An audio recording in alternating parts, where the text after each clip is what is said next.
مفتی صاحب کے official channel مفتی طارق مسعود speeches کو سبسکرائب کریں۔ اے ایمان والو لا تدخلوا بیوتا غیر بیوتکم حتی تستأنسوا، کسی کے گھر میں کسی کے کمرے میں اس کی پرمیشن کے بغیر داخل نہیں ہو۔ لوگ کیا کرتے ہیں، دروازہ کھول کے اندر گھستے ہیں، پوچھتے ہیں مے آئی کمنگ؟ اب تو گھس گیا ہے نا۔ انگریزوں میں ایسا ہوتا ہے، آئے دروازے پہ مے آئی کمنگ، اب کیا بھائی مے آئی کمنگ کے لیے رہ کیا گیا ہے۔ حدیث میں آتا ہے، بخاری کی حدیث ہے، جس نے کسی گھر میں جھانکا وہ اس میں داخل ہو گیا۔ تو چھت پہ کھڑے ہو کر کسی کے گھر میں جھانکنا یہ اس آیت کی خلاف ورزی۔ اچانک تبلیغ والے کیا کرتے ہیں، دیکھو جب دروازہ نوک کرتے ہیں فوراً کیا ہو جاتے ہیں، سائڈ پہ۔ ایسا نہ ہو دروازہ کھلے کوئی خاتون ہو یا آپ کے گھر پہ نظر پڑ جائے۔ کچھ وقت تبلیغ میں اللہ کی خاطر لگا لو، انسان کے بچے بن جاؤ گے، میں آپ کو بتا دوں۔ تبلیغ ایک واحد راستہ رہ گیا ہے اور ایک خانقاہ جہاں واقعی اللہ والے بزرگ ہوں جو انسانوں کو انسان کا بچہ بنائے۔ تو باقی تو عجیب ہی سیٹ اپ چل رہا ہے، ہر جگہ نفرتیں نفرتیں نفرتیں، بہت مصیبتیں کھڑی کر دی ہیں۔ تو ابھی میں نے واقعہ سنایا تھا نا، 2 عرب ملے مکہ مدینہ کے، اور کتنے بڑا اللہ نے ان کو مقام دیا۔ وہ کہہ رہے ہیں ہمیں تبلیغ والوں نے گمراہی سے ہدایت کی طرف، مدینہ کے لوگ ہیں، کہہ رہے ہیں ہمیں گمراہی سے نکالا کس نے، اور اس کی وجہ سے مجھے پکوڑے کھلا رہے ہیں کھجور۔ میں نے کہا یار چلو، نکالا ان لوگوں نے، لڈو کون کھا رہا ہے ہم کھا رہے ہیں پاکستانی ہونے کی وجہ سے، یعنی تم لوگوں نے نکالا ہے۔ تو خیر میں تو جماعت میں گیا بھی نہیں تھا وہاں پہ۔ اچھا پھر جو ہے نا ان کے گھر میں دعوت ہوئی ہمارے استاذ کی، انہوں نے پھر الگ کارگزاری سنائی ان عربوں کے گھر میں۔ وہ شیخ الحدیث تھے، ان کے والد سرٹیفائڈ، باقاعدہ گورنمنٹ، سعودی گورنمنٹ کی طرف سے ان کو سرٹیفکیٹ ملا ہوا تھا۔ ان کے یہ الفاظ ہیں کہ میں نے بر صغیر جیسے علماء میں جو تقویٰ اور علم میں جو گہرائی دیکھی ہے وہ دنیا میں کہیں نہیں دیکھی۔ یہ ان کا تبصرہ ہے، سارے نہیں ہیں مجھے پتہ ہے، یہاں بدعتی بھی ہول سیل کے حساب سے ہیں اور بڑی بڑی فلمیں یہاں پڑی ہوئی ہیں، سب جگہ ہی ہوتی ہیں، لیکن یہ جو ایک الزام لگایا جاتا ہے نا کہ یہاں سارے مولوی 2 نمبر ہیں، منجن بیچتے ہیں، یہ دنیا نہیں اس الزام کو مانتی۔ دنیا یہاں کے علماء کی قدر کرتی ہے۔ یقین نہ آئے تو ایک حضرت مفتی تقی صاحب کو دیکھ لو جا کے، اور ان کے علاوہ بھی ہیں بہت سارے۔ خیر ہم آگے چلتے ہیں۔ اچھا میرے بھائی، اللہ فرماتے ہیں تو کسی کی، اس کا حاصل یہ کہ کسی کی پرائیویسی میں نہیں گھسو، اس آیت کا مطلب یہ۔ چھت پہ کھڑے ہو کر جھانک رہے ہیں ان کے گھر میں کیا ہو رہا ہے، اس کی بچی کہاں بھاگ کر کے جا رہی ہے، وہ رکشے میں کس کے ساتھ جا رہی تھی، وہ ٹیکسی میں۔ ابے تو اپنے کام کر۔ آج کسی کو موبائل پکڑا دو، جا کے ان باکس میں گھس جائے گا، واٹس ایپ میں گھس جائے گا، وہ بہت بڑا جرم ہے، یاد رکھو۔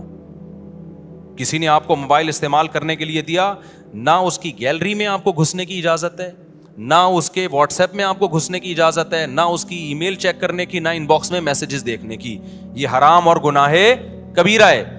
2 آدمی چپکے سے بات کر رہے ہیں، آپ کو ان کی طرف کان لگانے کی اجازت نہیں ہے۔ نبی نے فرمایا 2 آدمی بات کر رہے ہو چپکے سے، تیسرا گھننا، میں گھننا کا لفظ تو میں استعمال کر رہا ہوں، وہ ایسے بن جاتا ہے نا جیسے مجھے پتہ ہی نہیں، اور ان کی طرف کان لگائے گا نا، فرمایا اس کے کان میں اللہ پگھلا ہوا سیسا ڈالیں گے قیامت کے دن، یہ سزا ملے گی اس کو۔ بھائی جب وہ 2 آپس کی پرائیویٹ بات کرنے تو کیوں گھس رہا ہے ان کے بیچ میں؟ ہندوستان کے ایک بڑے عالم تھے، شاید مولانا قاسم نانوتوی تھے، کون تھے مجھے یاد نہیں، کہتے ہیں وہ لیٹے ہوئے تھے نا ایسے جیسے سو رہے ہیں، 2 آدمی آگے بات کرنے لگے، انہوں نے فوراً آنکھ کھول دی، کہا میں سو نہیں رہا، میں جاگ رہا ہوں، تاکہ کوئی ایسی بات نہ ہو جو مجھ سے چھپانا چاہتے ہو۔ اور ہاں جہاں گورنمنٹ لیول پہ کوئی بڑا کام کرنا ہو، ملک کو دہشت گردوں سے بچانا ہو، تو پھر جاسوسی وہ ایک الگ مسئلہ ہے، وہ تو پرائیویسی میں نہیں ہے، وہ تو کوئی ملک دشمنی کی کوئی باتیں نہ ہو رہی ہوں۔ آج کیا ہو رہا تھا، ملک دشمنی کی باتیں تھوڑی کوئی الفلاحی مسجد میں بیٹھ کے کرے گا، آج تو یہ ہو رہا ہے ان کی آپس کی بات ہے، دیکھیں کیا ہو رہی ہے، بلیک میل کرتے ہیں، 20 قسم کے مسائل ہیں، کالیں ریکارڈ ہوتی ہیں، لیک ہو گئی، بڑے لوگ تمسرابے یہ دیکھو کال پہ کیا باتیں کر رہا تھا۔ وہ بھائی وہ جو بھی کر رہا تھا وہ جانے، اللہ جانے، جو لیک کرنے والا وہ اس سے بڑا مجرم ہے، اور جو ان کو پھیلانے والا وہ اس سے بھی بڑا مجرم ہے۔ تو یہ پرائیویسی ہے، لوگوں کی پرائیویسی میں گھسنے کی آپ کو اجازت نہیں ہے۔ ہاں کھلے عام جیسے گلی میں کیمرے لگے ہوئے ہیں، وہ تو سب کو پتہ ہے لگے ہوئے ہیں بھائی۔ اب یہاں گلی میں تم کسی کے بغل میں ہاتھ ڈال کے گھوم رہے ہو اور کیمرے سے لیک آؤٹ ہو گئے تو تجھے پتہ نہیں ہے یہ گلی میں کیمرے لگے ہوئے ہیں، تو وہ پھر اپنی ہی عزت نہیں چاہتا ایک آدمی۔ لیکن گھروں میں گھس گھس کے کیمرے لگانا، ایک گلی، ایک تو پبلک جو ایریاز ہوتے ہیں وہ تو کامن ہوتے ہیں نا، وہاں تو سیکیورٹی کے لیے لگانے پڑتے ہیں کیمرے، لیکن ان کیمرے میں بھی کسی کی پرائیویسی کو لیک آؤٹ کرنے کی اجازت نہیں ہے کہ جی کیمرے نے ٹریس کیا، یہ اس کے ساتھ ان کی سیٹنگ چل رہی ہے۔ یہ غلط ہے بھائی، کیمرے کو ٹریس کرنے کے لیے لگائے، چور ڈاکوؤں کو پکڑنے کے لیے، کس کا کس کے ساتھ چکر چل رہا ہے یہ پکڑنے کے لیے کیمرے یہ تو پرائیویسی میں گھس رہے ہو نا, تو یہ غلط ہے. چلو میرے بھائی جلدی سے میں مکمل کر لوں. اللہ تعالیٰ نے آگے فرمایا قل للمؤمنین یغضوا من ابصارہم, نظروں کی حفاظت کرو. بعض لوگ گلی میں بیٹھے ہوں گے, کوئی انٹی اس گلی کے نکڑ سے آئے گی نا, وہاں سے دیکھتے دیکھتے جب تک گلی سے باہر نکل جاتی ان کی نظریں نہیں جھکتی ہیں, اور اپنے گھر میں آئیں گے نظریں جھکا کے, بیگم صاحبہ کو دیکھ ہی نہیں رہے, ٹھیک ہے, منہ ادھر کر کے سو رہے ہیں. تو جو دیکھنے کی چیز تھی, جو ڈرامہ دیکھنے کا تھا, وہ ڈرامہ دیکھ نہیں رہے. جو فلم بین ہے اللہ کی طرف سے, وہ فلم جا کے دیکھ رہے ہو. تو گورنمنٹ کیا کرتی ہے آپ کو پتہ ہے نا, وہ بھی جرمانے کرتی ہے, تو اللہ کا جرمانہ زیادہ ہوگا. اس لیے اللہ نے عورتوں کو بھی کہا یغضضن من ابصارہن, عورتوں کو بھی حکم دیا اپنی نگاہوں کی حفاظت. آج کل ویڈیو پہ بہت مرد آ رہے ہیں, اسکالرز بھی آ رہے ہیں, کسی خاتون کے دل میں کسی اسکالرز کے بارے میں اگر فیلنگز پیدا ہو رہی ہیں, بعض دفعہ اسکالر کو سنا جا رہا ہے دین کی بات سننے کے لیے, ٹھیک ہے بھائی, لیکن بعض دفعہ معاملے کیا ہو جاتے ہیں, کسی اور طرف نکلنا شروع ہو جاتے ہیں. اب اللہ کو حاضر ناظر جان کے جس عورت کے دل میں فیلنگ ٹائپ کی چیزیں آنا شروع ہو گئیں, بھاگ کے شادی کرنے کے خیالات آ رہے ہیں اسکالر سے, تو اس عورت کے لیے اب اس کی طرف دیکھنا جائز. کتنے ایسے واقعات ہیں, کسی خاتون نے بتایا کہ مجھے وہ اسکالر اچھا لگتا ہے, میں پاگل ہو گئی ہوں, رات کو اسی کے خیالات آ رہے ہیں, میں گھر سے بھاگنے کی. میں اس سے کہتا ہوں بھائی آپ اس کو بلاک کر دو.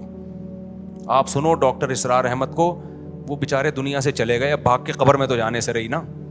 جو دنیا سے چلے گئے ہیں ان کو سنو, اب جو زندہ ہیں ان کو, مولانا طارق جمیل صاحب کو سنو آپ. ان کے پاس تو بھاگ کے بھی گئی, وہ تھپڑ لگا کے بہن بنا کے بھیج دیں گے واپس. سمجھ میں آ رہی ہے بات؟ تو یہ جو ہے نا فیلنگ ٹیلنگ, اپنے آپ کو سب سے پہلے کیا کرنا ہے. ہاں ہر ایک میں یہ فیلنگ نہیں ہوتی ہیں, تو نہیں ہو رہی تو آپ سن سکتے ہو. تو غض بصر کا حکم اللہ نے فتنے سے بچنے کے لیے دیا. جہاں ذرہ برابر فتنے کا اندیشہ ہوگا وہاں نظر جھکانا فرض ہوگا. سمجھتے ہو کہ نہیں سمجھتے؟ مرد کے لیے بھی اور عورت کے لیے بھی. اچھا میرے بھائی, آگے اللہ نے فرمایا عورت کو پردے کا حکم دیا. کن کن سے پردہ کر سکتی ہے, کن کن سے پردہ یعنی بے پردہ ہو کے بھی آ سکتی ہے. تو اللہ نے پورے رشتہ داروں کی فہرست بیان کی ہے اس کہ یہ مرد ہیں, ان میں دیور کا تذکرہ نہیں ہے, دیور نامحرم میں داخل ہے. چچا زاد بھائی, خالہ زاد بھائی, مامو زاد بھائی, پھوپھی زاد بھائی, یہ جتنے کزن ہیں یہ سب نامحرم میں داخل ہیں. غیر مسلموں کے ہاں یہ سب بہن بھائی ہی ہوتے ہیں سچی مچی کے. اسلام میں ایسا نہیں ہے, جو سگا بھائی ہے وہ سگا بھائی ہے, کزن آپ کا سگا بھائی نہیں ہے, اس سے پردہ کرنا پڑے گا, تبھی تو کزن سے شادی جائز ہے اسلام میں. آگے میرے بھائی, آگے اللہ تعالیٰ فرماتے ہیں وَلَا يَضْرِبْنَ بِأَرْجُلِهِنَّ لِيُعْلَمَ مَا يُخْفِينَ مِن زِينَتِهِنَّ, عورت اپنے پاؤں کی پازیب اتنی زور سے زمین پہ نہ رکھے کہ اس کی پازیب کی آواز غیر مردوں کے کان میں جائے. آج یہ سارے احکام کی دھجیاں اڑ رہی ہیں. آگے چلو میرے بھائی, آگے ہم لوگ اور ہم لوگوں کے لیے ٹائٹ حکم وَأَنكِحُوا الْأَيَامَ مِنكُمْ, اللہ فرماتے ہیں جو تمہارے نوجوانوں میں بے نکاح ہوا کریں ان کی شادی کرا دیا کرو. ٹھیک ہے نا, سڑ رہے ہیں وہ بیچارے, مر رہے ہیں اور پتہ نہیں کیا کیا کر رہے ہیں, میں نہیں زیادہ اس میں جاتا. اللہ میاں نے کہا جو کرا دیا کرو. ابا کہیں گے اللہ پیسے نہیں ہے, اس کی تنخواہ دیکھو 10,000 میں شادی کراؤں میں اس کی. اللہ نے فرمایا ان یکونوا فقراء, اگر یہ فقیر ہوں گے, یغنیہم اللہ من فضلی, نکاح کے بعد اللہ نکاح کی برکت سے ان کو غنی کر دے گا. خرچوں کو کیلکولیٹر کو لے کے مت دیکھو, سمجھتے ہو, بہو جب گھر میں آئے گی 2 روٹی زیادہ پک جائے گی, اللہ 2 روٹی کا انتظام کر دے گا. لیکن ابا کی سمجھ میں قیامت تک یہ باتیں نہیں آئیں گی, اس لیے ہم کہتے ہیں کر کے بتا دو ابا کو ہو گئی ہے. واللہ واسع علیم, اے اللہ جب 2 روٹی مہنگی ہو گئی ہے, آٹا مہنگا ہو گیا ہے اور پھر 2 روٹی نہیں ہوتی, لبرل لوگ کہتے ہیں ایکچولی پھر بہو کے صرف روٹی تھوڑی ہے, ایکچولی پھر آگے ڈلیوری کا خرچہ, پھر آگے پریگنینسی میں الٹرا ساؤنڈ اور ایکس رے اور ٹوپی ڈرامے, اور بچہ جب پیدا ہوگا تو اس کی کٹنگ کا خرچہ, اور اس کے علاوہ پھر ایکچولی اس کی ویکسینیشن ہوتی ہے, ایکچولی وہ پھر جو ہے نا وہ اس کی کنوینس کا خرچہ, پھر سٹی اور بیکن ہاؤس اسکول میں پڑھنے کی 25-30 لاکھ روپے کا خرچہ, پھر وہ جب اسٹیبل ہو کے پھر اس کو آگے اعلیٰ تعلیم کے لیے امریکہ بھیجنے کا خرچہ, پھر جب امریکہ سے واپس آئے گا تو پھر اس کو ریسیو کرنے کا خرچہ, پھر وہ جب بڈھا ہو کے 40 سال میں ہو جائے گا تو پھر اس کے شادی کے خرچے کی ضرورت, وہ پھر میرا بیان بیچ میں داخل ہو گیا. اب تکلف کی بالکل ضرورت بولو نا نہیں, یہ بیچ میں نے اپنی ایڈیٹنگ کی ہے, ٹھیک ہے, وہ جو میں بیان ایکچولی والے چل رہا تھا وہ میں بیچ میں کیا کر رہا ہوں, پاز کر رہا ہوں کہ اب رہنے دو, اب کیا ہے, اب اس کو بولو بھائی تو اچھا سائنٹسٹ بن گیا, اچھا ڈاکٹر بن گیا, خرچہ بہت ہو گیا تیرے اوپر, اب تھوڑے سے زندگی کے دن رہ گئے ہیں, اب تکلف کی ضرورت, کیا خیال ہے؟ نہیں. تو اللہ میاں نے کہا یہ چھوڑ دو یہ فضول باتیں, جیسے ہی بالغ ہوتا ہے 2 دانت کا ہوتا ہے نکاح کراؤ اس کا. غریب ہوگا اللہ پہ توکل کرو, اللہ کھلائے گا. اے اللہ کیسے کھلائے گا تو؟ آگے اللہ نے فرما دیا واللہ واسع علیم, اللہ وسعت والا ہے, اللہ کا ظرف چھوٹا نہیں ہے, اللہ کے دونوں ہاتھ کھلے ہوئے ہیں. یہودی کافر کی یہ سمجھ میں باتیں نہیں آئیں گی کیونکہ وہ تو کیلکولیٹر پہ یقین کرتا ہے, وہ اللہ کو مانتا ہی نہیں ہے. تم اللہ کو مانتے ہو تو بھائی اللہ کرے گا یہ کام یار, تو اللہ دے گا تمہیں. لوگ کہتے ہیں پہلے اللہ دے پھر ہم کریں گے, اللہ کہتے ہیں نہیں, پھر توکل تھوڑی ہوا. کیا خیال ہے بھائی؟ اچھا میرے بھائی آگے اللہ تعالیٰ فرماتے ہیں یغنیہم اللہ من فضلہ ولیستعفف الذین لا یجدون نکاحا. اللہ کہتے ہیں اس کے باوجود بھی تمہارے ابا کی سمجھ بات نہیں آ رہی اور تمہارے لیے کوئی رشتہ بھی نہیں دے رہا, تمہاری تنخواہ دیکھ کے لوگ تمہیں دھکے دے کے بھگا رہے ہیں. تو پھر اللہ فرماتے ہیں ولیستعفف الذین لا یجدون نکاحا, جو نکاح کی طاقت ہی نہیں رکھتے وہ عفت اور پاک دامنی سے زندگی گزاریں. وہ یہ نہ کہیں کہ میں معذور ہوں, مجھے چونکہ رشتہ نہیں مل رہا تو اب بھائی اب تو میرے لیے گناہ کیا ہے, حلال ہو گیا, اب میں کسی اور راستے کی طرف جاتا ہوں. وہ یہ نہیں کہیں بلکہ اپنے آپ کو روک کے رکھیں. حتی یغنیہم اللہ من فضلہ, اللہ کا وعدہ ہے اللہ اپنے فضل سے ان کو غنی کر دے گا, ان کے لیے نکاح کا انتظام کر دے گا. ابھی صبر کر کے پاک دامنی کا ثواب حاصل کریں, اور حدیث میں اس کی کا طریقہ بتایا کثرت سے روزے رکھیں. آگے اللہ تعالیٰ فرماتے ہیں اور تبلیغ میں وقت لگائیں. سمجھتے ہو تبلیغ میں بھی وقت لگانا بہت بڑا ذریعہ ہے اپنے آپ کو گناہوں سے روکنے کا. آگے اللہ نے بہت سارے احکامات دیے. تو ایک اور اہم ترین حکم اللہ نے یہ دیا, جلدی سے بس میرا ٹائم پورا ہو گیا, بہت دیر ہو گئی ہے مجھے. والقواعد من النساء اللاتی, یہ جو پردے کے اللہ نے حکام دیے, اللہ نے فرمایا وہ عورتیں جن کی عمر زیادہ ہو گئی ہے, بڑھاپے کے قریب پہنچ گئی ہیں, وہ پردے کے احکام سے مستثنی ہیں. غیر متبرجات بزینہ, بشرطے کہ ان کا مقصد بھی شو مارنا نہ ہو. بھائی وہ چہرہ کھول سکتی ہیں, وہ ہاتھ کھول سکتی ہیں, وہ غیر مردوں کے سامنے آ سکتی ہیں, لیکن ان کی نیت بھی زینت کو ظاہر کرنے کی نہ ہو. بعض بوڑھی عورتیں ہوتی ہیں لیکن ایسا ان کو اپنے بارے میں یہ ہوتا ہی نہیں کہ ہم بوڑھے ہیں. وہ کہتے ہیں آپ کس نے کہہ دیا بھائی, ہم تو بالکل ینگ ہیں, 90 سال ہو گئی, لیکن وہ کیا کہتی ہیں. ہمارے ایک خاتون تھیں اللہ تعالیٰ مغفرت فرمائے, کسی کو پتہ نہیں ہے ان کے بارے میں, اس لیے غیبت نہیں ہے. یہ وقت پورا ہو گیا, مجھے نکلنا ہے, بس یہ واقعہ سنا دوں.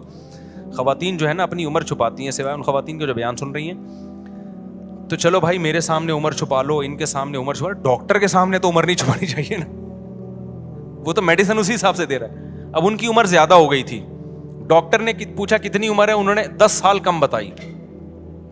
ڈاکٹر نے اسی حساب سے میڈیسن دی اور ان کا انا للہ و انا الیہ راجعون. انہوں نے کہا مر جاؤں گی مگر ایج پہ کوئی کمپرومائز نہیں ہو. اب اللہ تعالیٰ ان سے جب حساب لے گا, کسی کو پتہ نہیں ہے کس کی بات ہو رہی ہے. میں نے اتنا بدل کے بتایا کہ ان کے رشتہ داروں کو بھی نہیں پتہ چلے گا. ایسا میں نے کردار کچھ ایسے کر دیتا ہوں نا, لیکن میسج چلا گیا نا. قیامت کے دن جب حساب و کتاب ہوگا نا, حساب ہوگا 70 سال کا, وہ اللہ سے کہیں گی میرا 50 سال کا حساب لیا جائے, 40 سال کا حساب لیا جائے. وجہ اس کی ہے کہ میں 40 سال کے بعد دنیا سے چلی گئی تھی. تو فرشتے کہیں گے یار اس کا ثبوت, تو وہ میڈیسن دکھائیں گی. یہ میڈیسن 40 سال کی خواتین کو بد کھلائی جاتی ہے, 70 سال کی خواتین کو.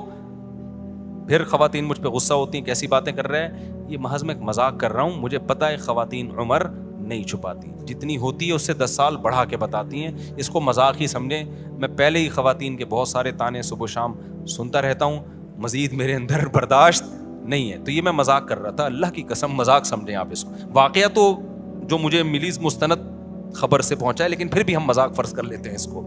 اللہ تعالیٰ ہمیں سمجھنے کے عمل کی توفیق دے. مجھے فوراً نکلنا ہے. وما علینا الا البلاغ.